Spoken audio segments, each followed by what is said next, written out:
Selamat pagi Bapak Ibu yang terkasih di dalam Kristus. Puji Tuhan, hari ini hari yang cerah, indah. Dan puji Tuhan, saya melihat jemaat saat memuji Tuhan. Saya tahu, aduh ini kesempatan di mana kita punya kesempatan untuk tidak berbakti.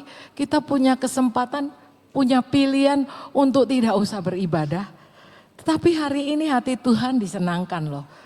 Kalau kita memilih, memprioritaskan untuk tetap datang dan berbakti, beribadah, meninggikan, memuliakan nama Tuhan. Amin. Hari ini saya mau membacakan sebuah paragraf firman Tuhan.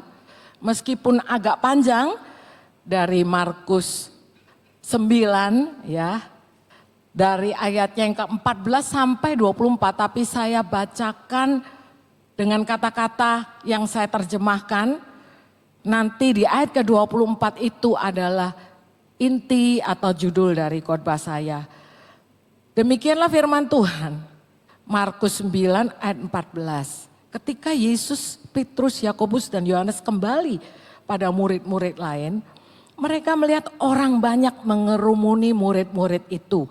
Dan beberapa ahli Taurat sedang bersoal jawab dengan mereka. Pada saat orang banyak itu melihat Yesus, tercenganglah mereka semua dan bergegas menyambut dia.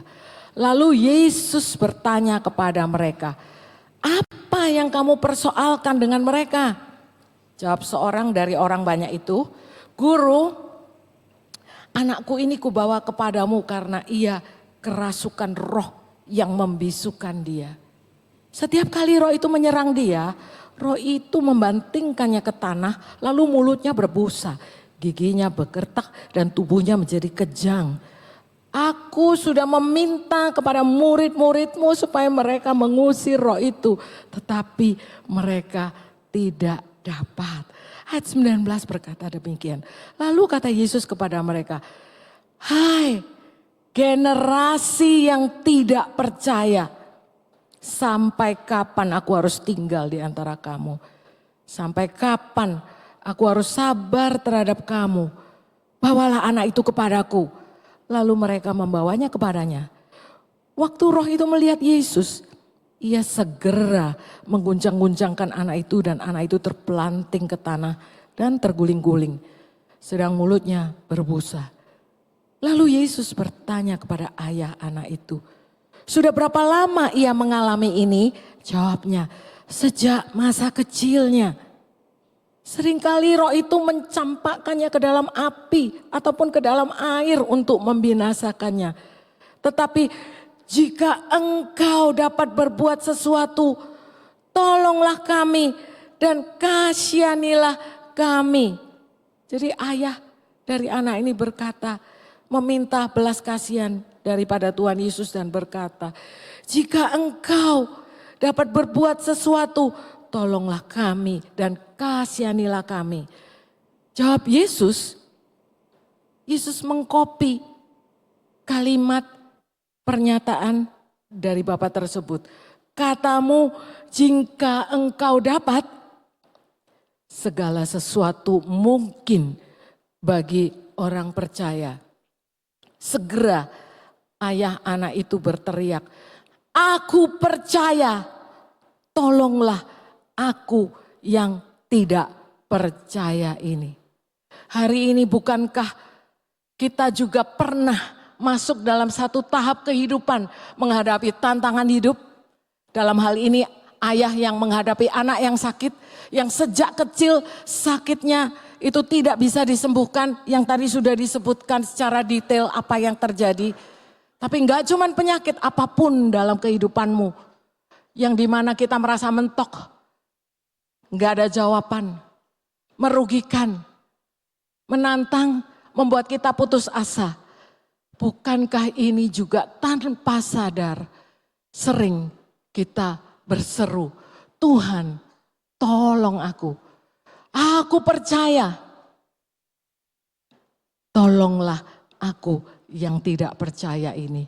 Hari ini biarlah firman Tuhan yang saya kutip dan beberapa ayat-ayat yang saya kutip Yang juga menggambarkan bagaimana rentannya kita sebagai orang yang beriman, yang percaya kepada Tuhan Yesus.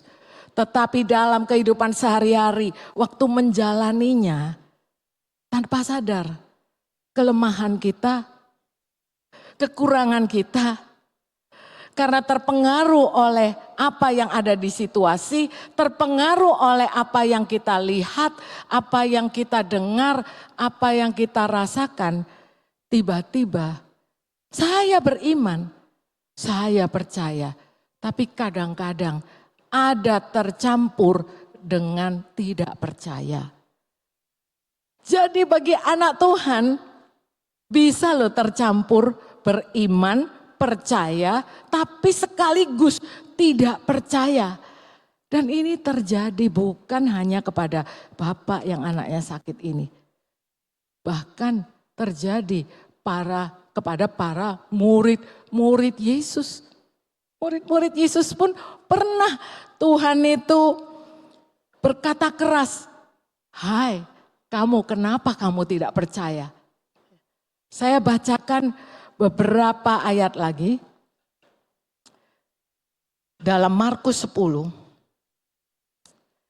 ada kasus lagi.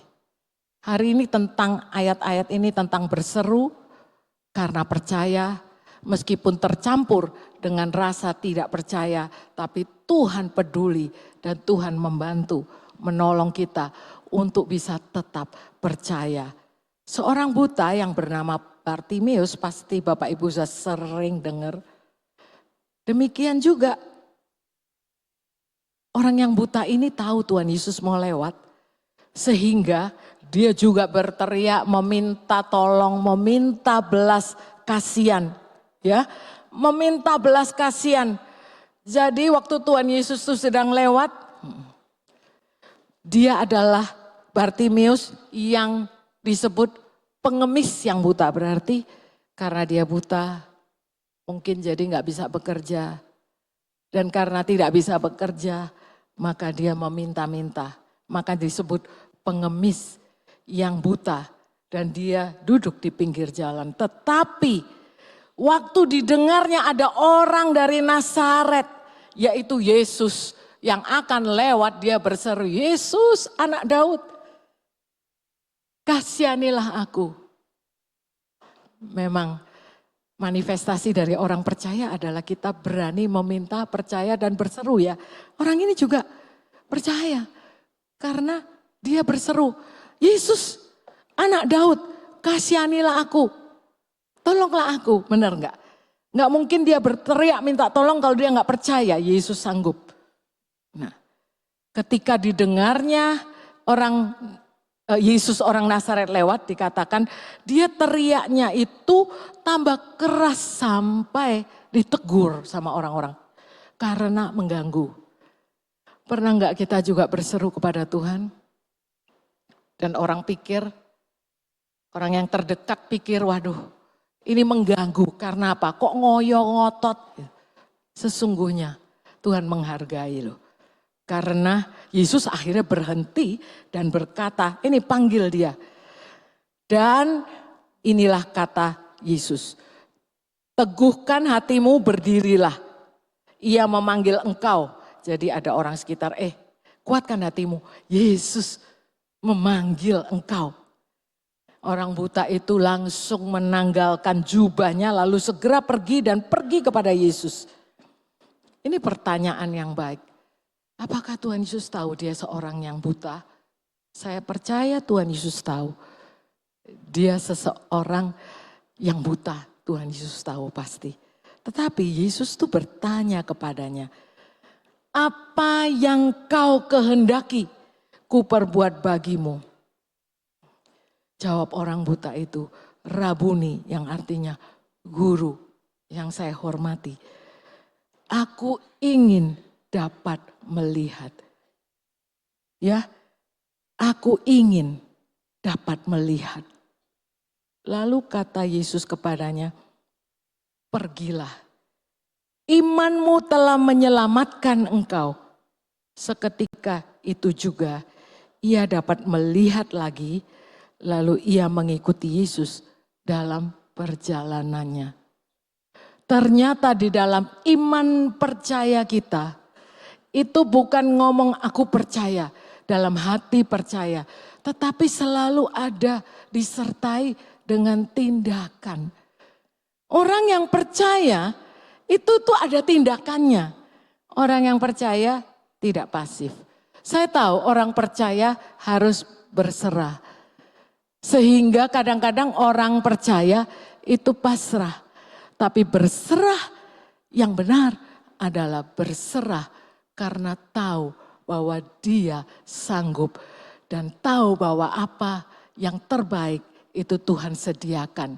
Dan kehendak Tuhan adalah agar orang ini disembuhkan.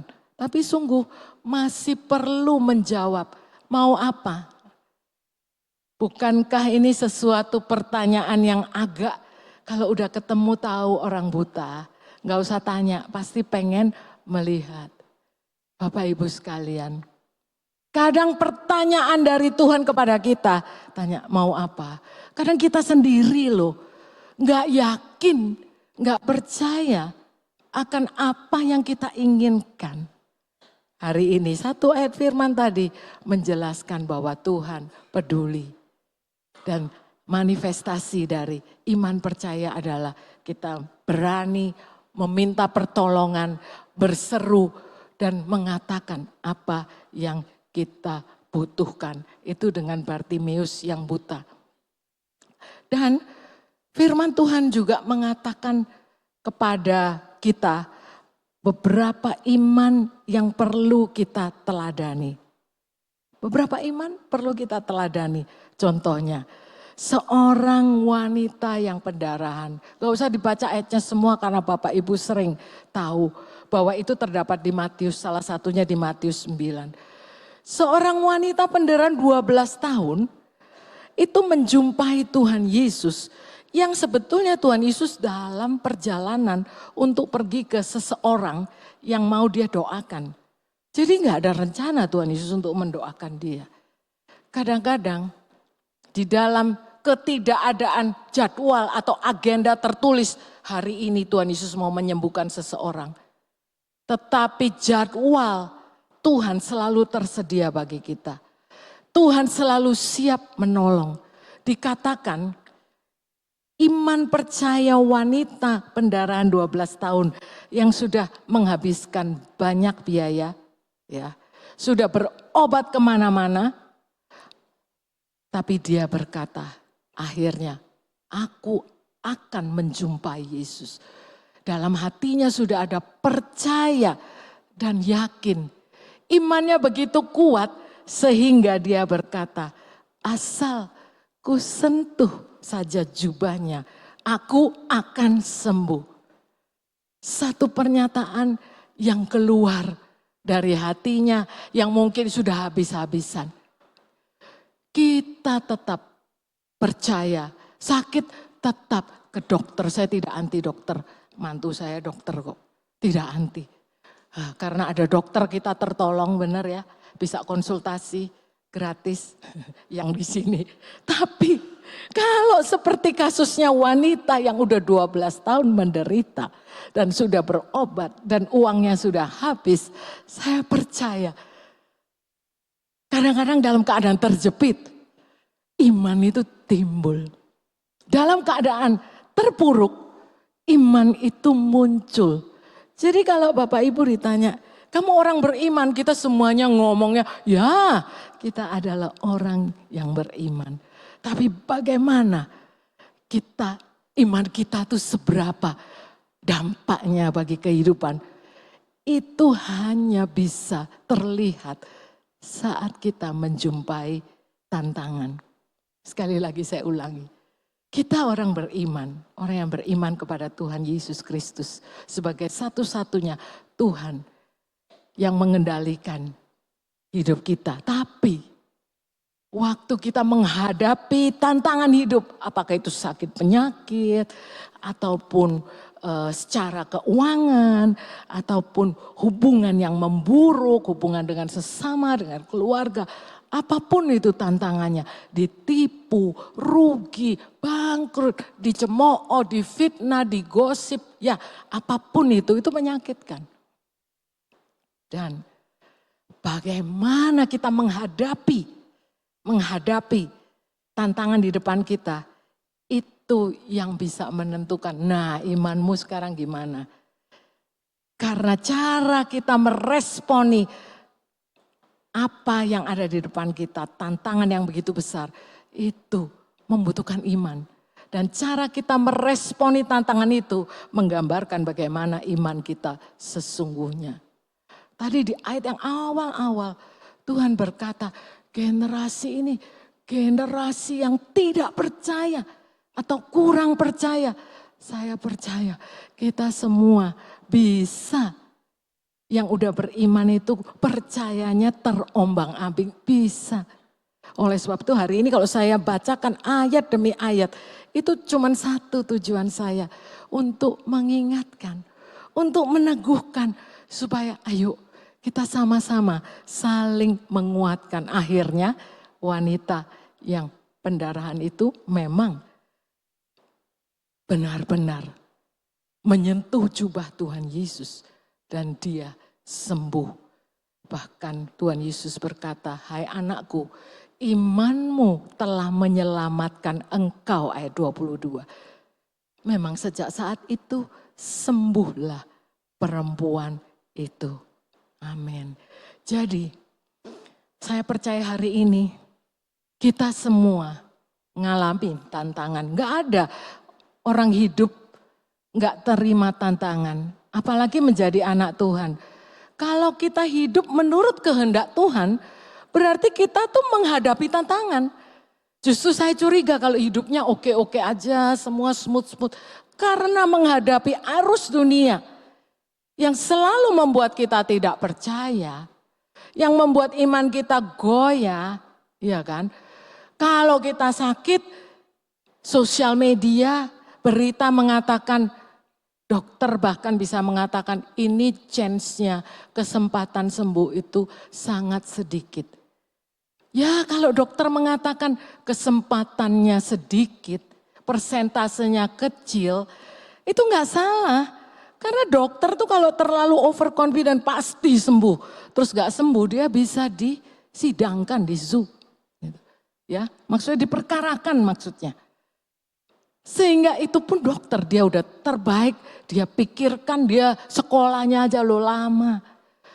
Menghafal begitu banyak kimia, obat dan sebagainya, itu pekerjaan yang tidak mudah. Dan kita bersyukur untuk para dokter yang menjadi perpanjangan tangan untuk pertolongan bagi orang-orang yang sakit. Tapi anak-anak Tuhan hari ini saya terbeban. Karena saya tahu di sini ada beberapa yang sedang mendoakan kesembuhan dirinya. Baik kesembuhan secara jasmani, iya betul. Baik yang butuh kesembuhan secara batin, maksud saya emosi, jiwanya tertekan.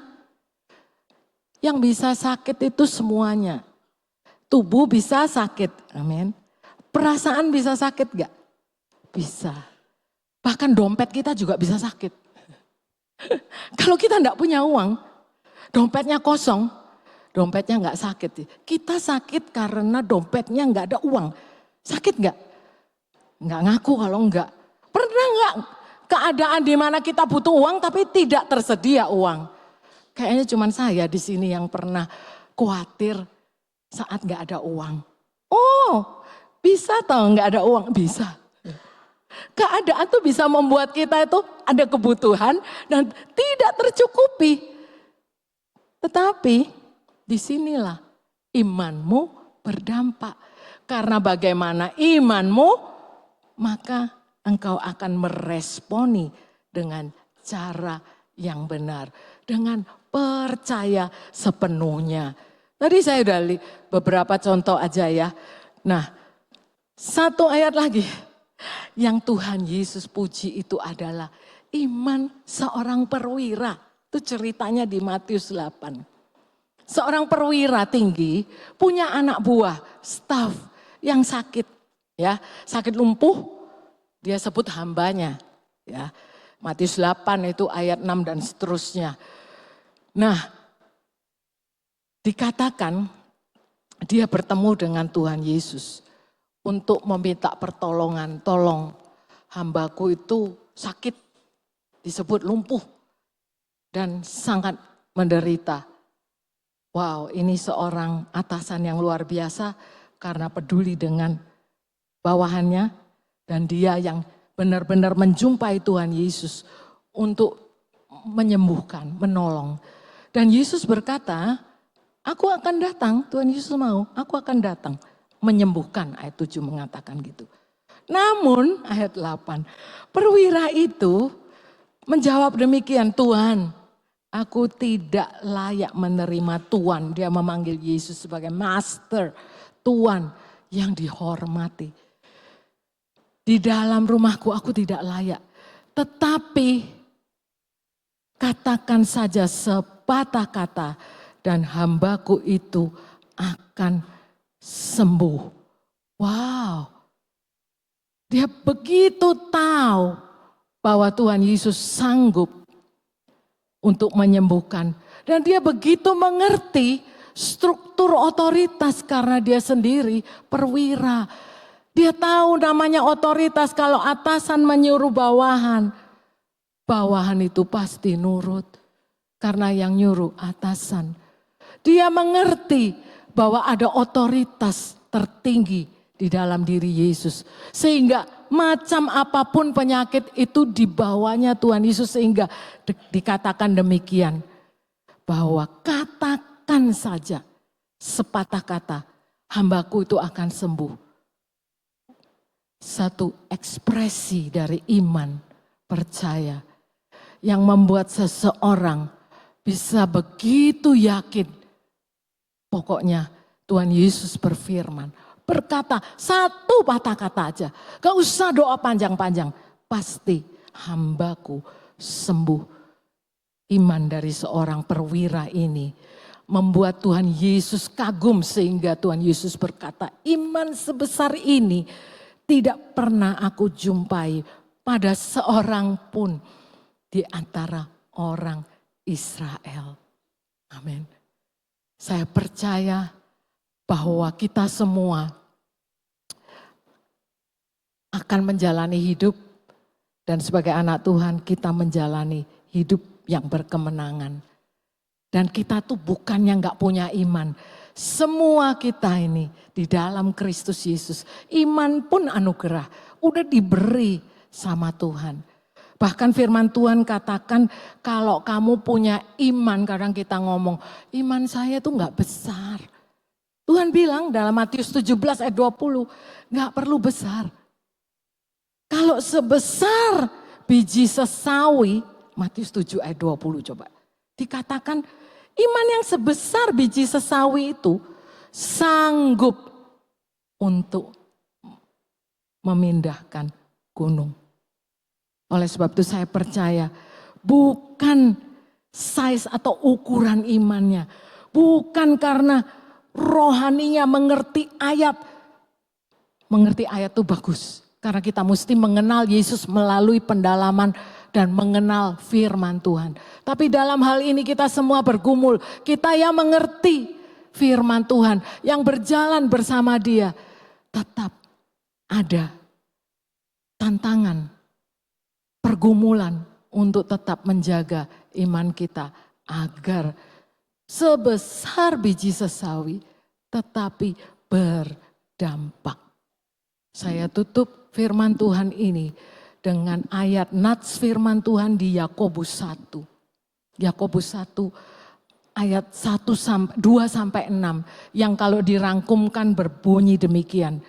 Kalau engkau jatuh di dalam berbagai pencobaan, anggap itu sebagai suatu kebahagiaan.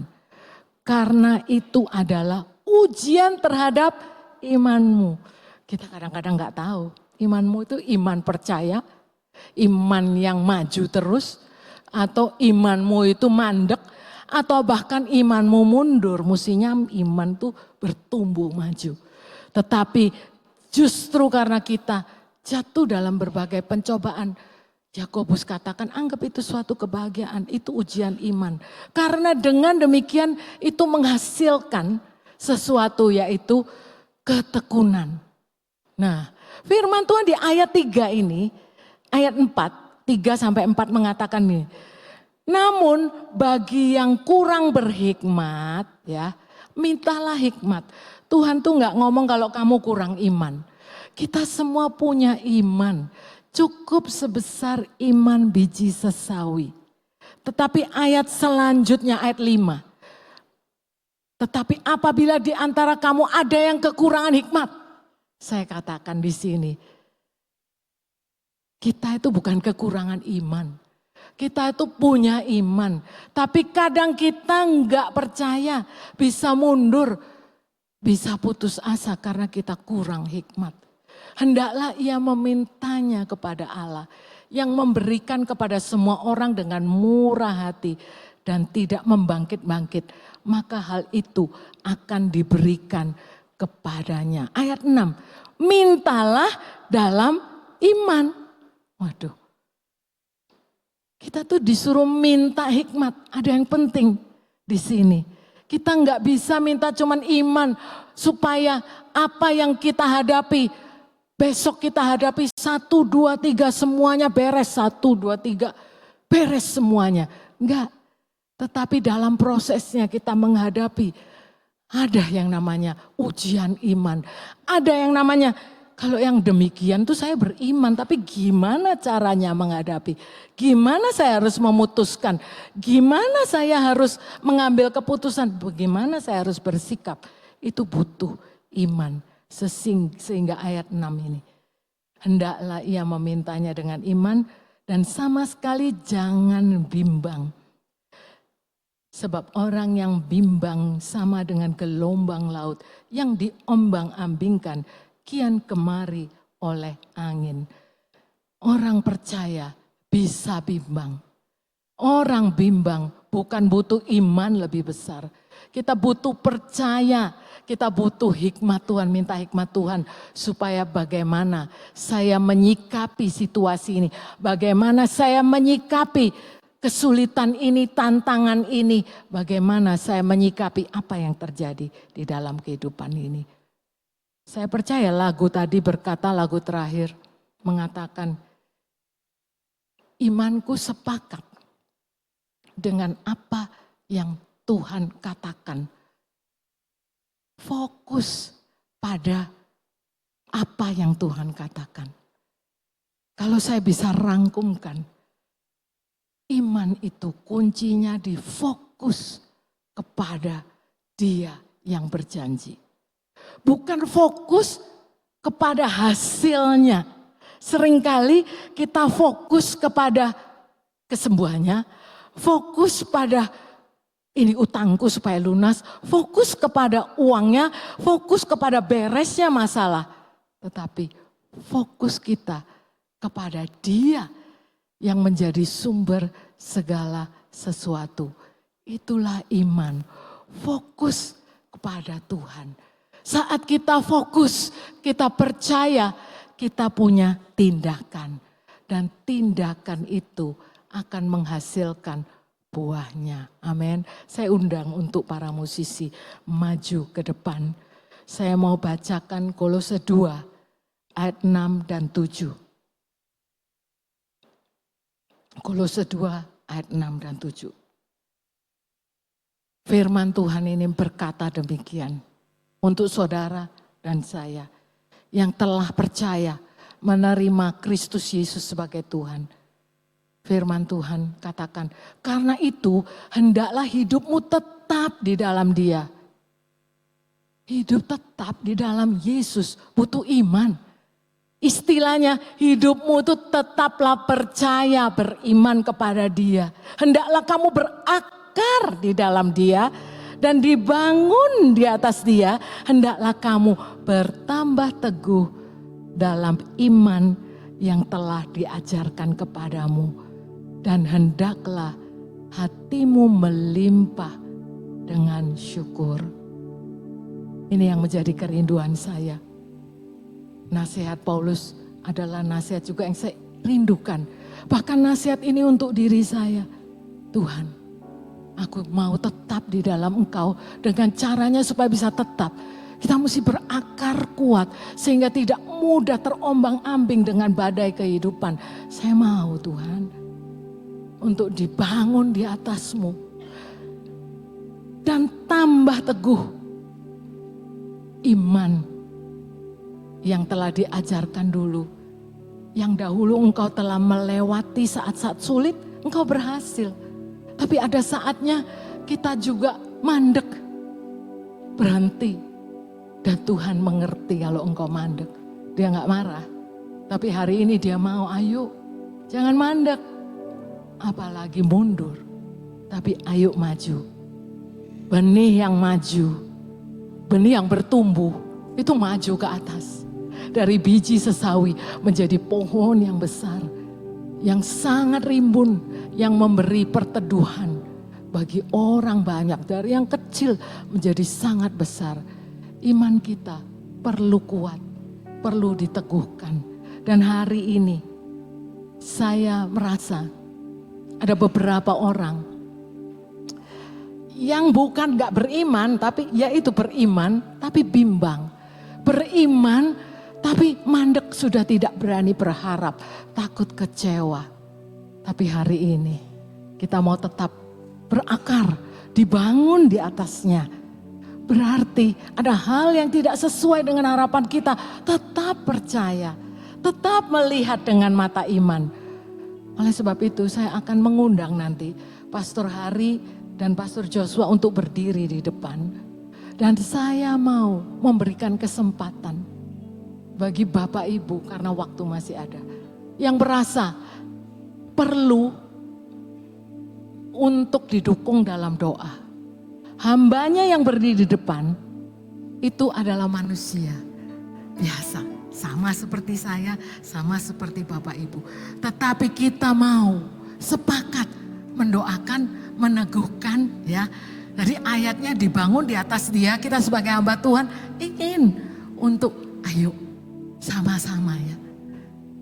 Kalau engkau butuh kesembuhan, Tuhan Yesus lebih rindu engkau sembuh. Kalau engkau menjumpai masalah yang demikian berat, saya percaya pertolongan kita kalau dari manusia terbatas. Tetapi dia Allah yang tak terbatas. Sehingga firman Tuhan katakan, kenapa engkau enggak percaya?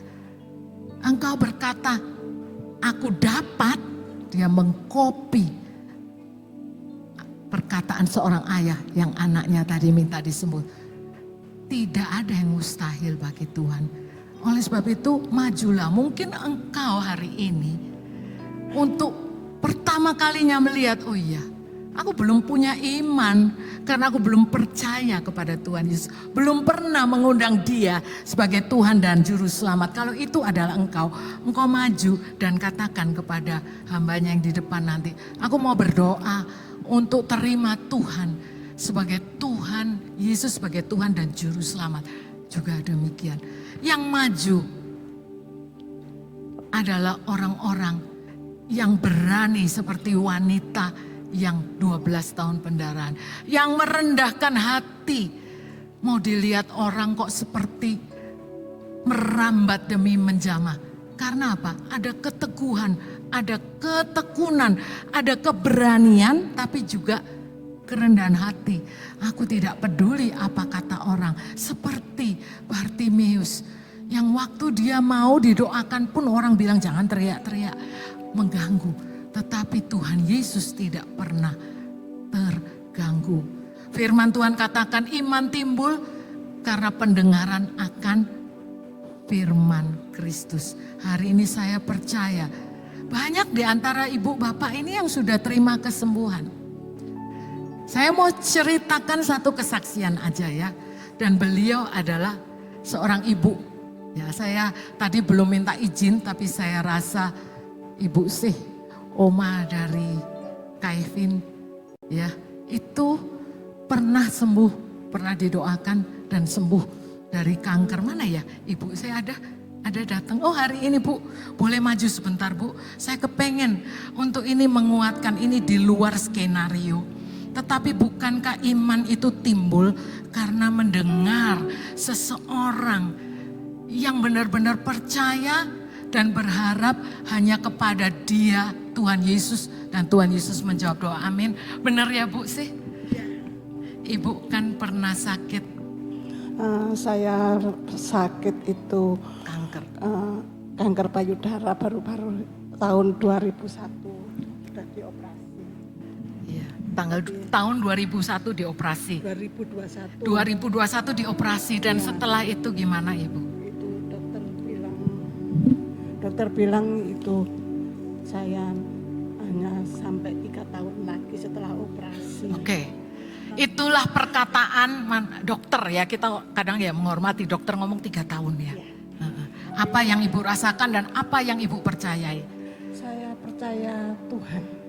Tuhan masih pelihara saya sampai saya punya cucu buyut nanti. Amin. Itu saya pegang janji Tuhan. Amin. Jadi sampai sekarang biarpun saya sering drop, tapi Tuhan menguatkan saya. Amin, amin. Terima kasih Ibu untuk kesaksiannya. Karena saya tahu Ibu sih bergumul dan dia percaya. Terima kasih Bu. Jadi seorang ibu, seorang oma punya cucu, percaya akan punya cucu dan cicit. Ya. Dan divonis kanker.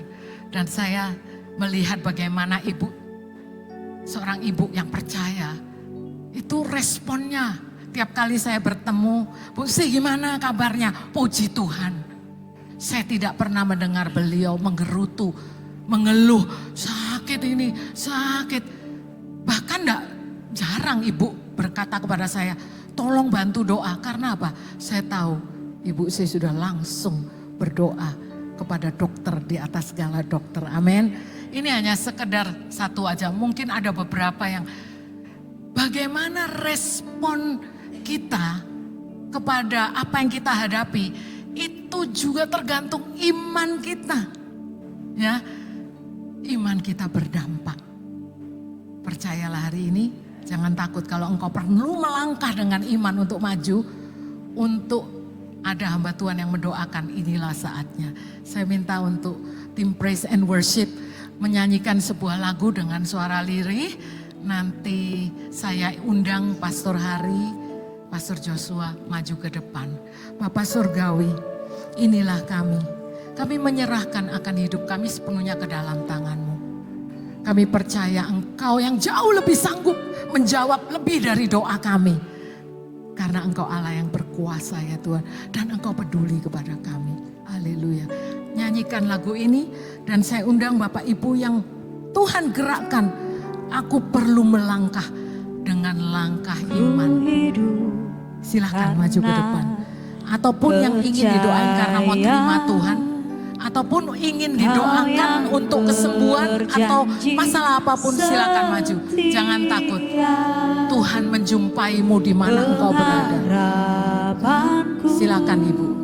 Mari. Selalu ada di dalammu.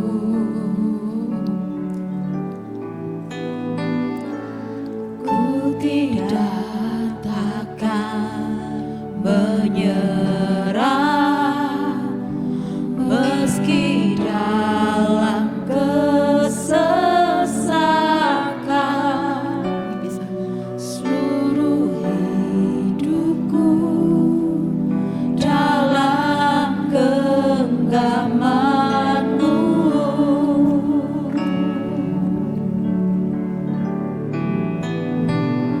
Aku punya Tuhan yang besar, yang telah berjanji dan sanggup menggenapi.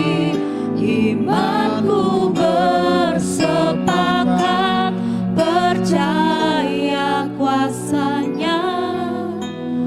Ku terima sekarang kemenangan. Aku punya Tuhan yang besar, yang telah berjanji dan sanggup menggenapi.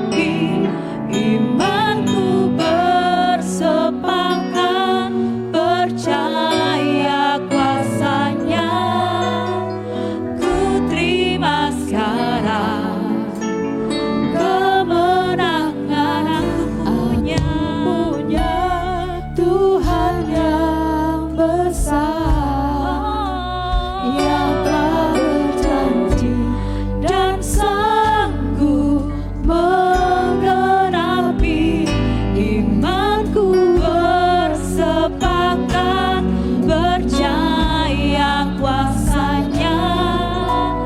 Ku terima sekarang kemenangan darimu.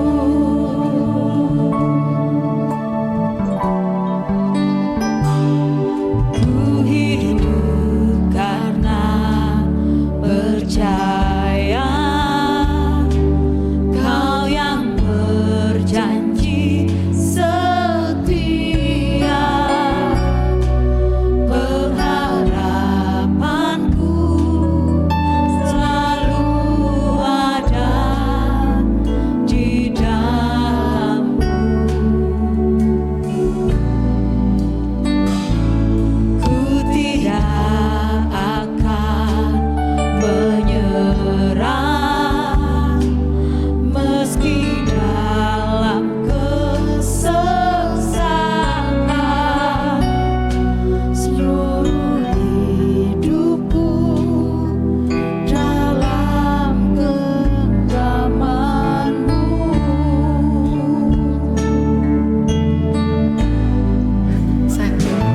Aku punya Tuhan yang besar, yang telah berjanji dan sanggup menggenapi. Imanku bersepakat percaya kuasanya. Ku terima sekarang kemenangan. Aku punya Tuhan yang besar, yang telah berjanji dan sanggup menggenapi. Imanku bersepakat percaya kuasanya. Ku terima sekarang kemenangan darimu.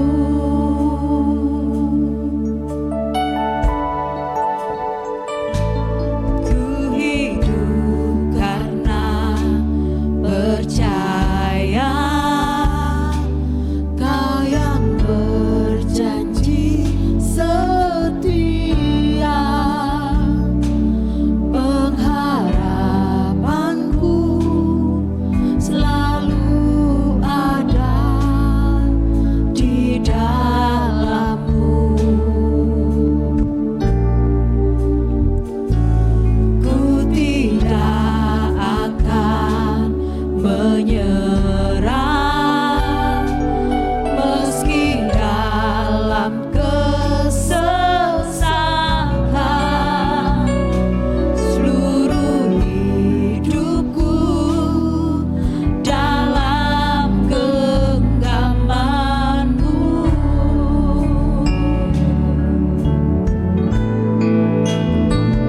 Aku punya Tuhan yang besar, yang telah berjanji dan sanggup menggenapi.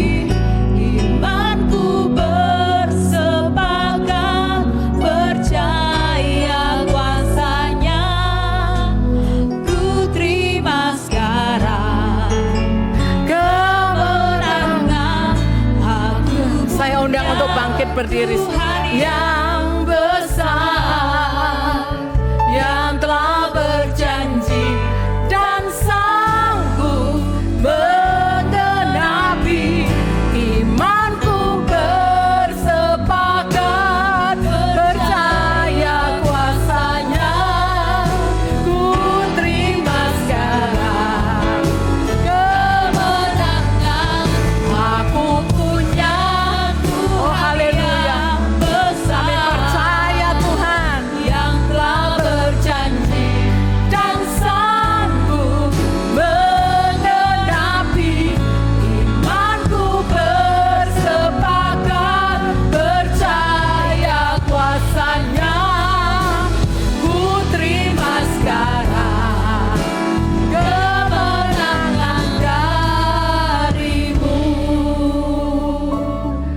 Kami terima Tuhan janji firman-Mu dengan iman. Kami terima kemenangan yang sudah Engkau capai di kayu salib. Bahwa Engkau begitu mengasihi kami dan Engkau peduli. Hari ini kami mau hidup bertambah teguh, bertambah percaya, yakin penuh. Engkaulah sumber pertolongan kami. Jemaat Tuhan yang dikasihi, kalau sebentar lagi engkau pulang, engkau tahu. Keluar dari gedung ini, imanmu udah berubah karena satu langkah lebih maju. Amin. Ingatkan satu dengan yang lain. Jangan mandek, jangan mundur. Ayo maju bersama-sama. Kita membangun iman, kita percaya, kita melihat dengan mata iman. Tadi yang sudah didoakan, saya percaya banyak yang belum sempat didoakan. Dan sebelum kita pulang kita akan memberikan persembahan. Jadi kita berdoa untuk persembahan. Setelah itu Bapak Ibu bisa memberikan persembahan. Amin. Bapak Surgawi, kalau sebentar lagi kami ingin memberikan persembahan kami persembahkan ini sebagai bukti kasih kami kepadamu. Kami memberi dengan hati yang tulus dan sukacita. Pakailah untuk pelebaran kerajaan-Mu. Kami memberi di dalam nama Tuhan Yesus Kristus. Haleluya.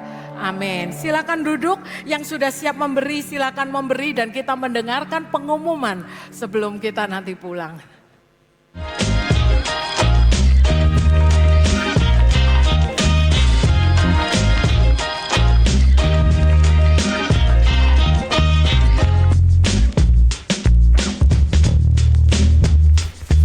Shalom Jemaat Surabaya City Blessing, berikut adalah pengumuman Blessing Center hari ini. Bagi Anda yang baru pertama kali hadir dalam ibadah ini, kami ucapkan selamat datang. Kami sangat senang Anda dapat bergabung bersama kami. Ibadah umum hanya dilaksanakan satu kali saja, yaitu pukul 9 pagi. Demikian juga dengan ibadah sekolah minggu dan remaja, diadakan pukul 9 pagi. Untuk ibadah pemuda 4 diadakan setiap hari Minggu pukul 11 siang. Kami mengundang rekan-rekan muda untuk bergabung dalam ibadah ini. Bagi Bapak Ibu Saudara yang belum bergabung dalam Kersel, Anda dapat menghubungi Blessing Center. Mari bersama-sama kita bertumbuh dan saling menguatkan di dalam komunitas Kersel. Jika Bapak Ibu Saudara ingin mengetahui lebih lanjut mengenai pengumuman yang telah disampaikan atau mengenai informasi lainnya, semua bisa Anda dapatkan dengan menghubungi Blessing Center melalui WhatsApp 0898 1333 789. Demikian pengumuman Blessing Center hari ini. Tuhan Yesus memberkati. Haleluya. Amin. Mari kita bangkit berdiri. Ya. Haleluya. Hamba-Mu berdoa untuk jemaat-Mu Tuhan, kalau sebentar lagi kami pulang ke rumah kami masing-masing, biarlah kami menjadi berkat bagi keluarga kami menjadi garam dan terang dunia. Biarlah kasih Bapa yang selalu melimpah melalui Roh Kudus yang selalu ada di dalam kami, yang mengingatkan akan langkah-langkah hidup kami agar tetap kuat dan berharap kepadamu. Segala kemuliaan, segala hormat hanya bagimu, kami memuji-Mu di dalam nama Tuhan Yesus Kristus. Haleluya. Amin. Selamat hari Minggu, Tuhan Yesus memberkati. Amin.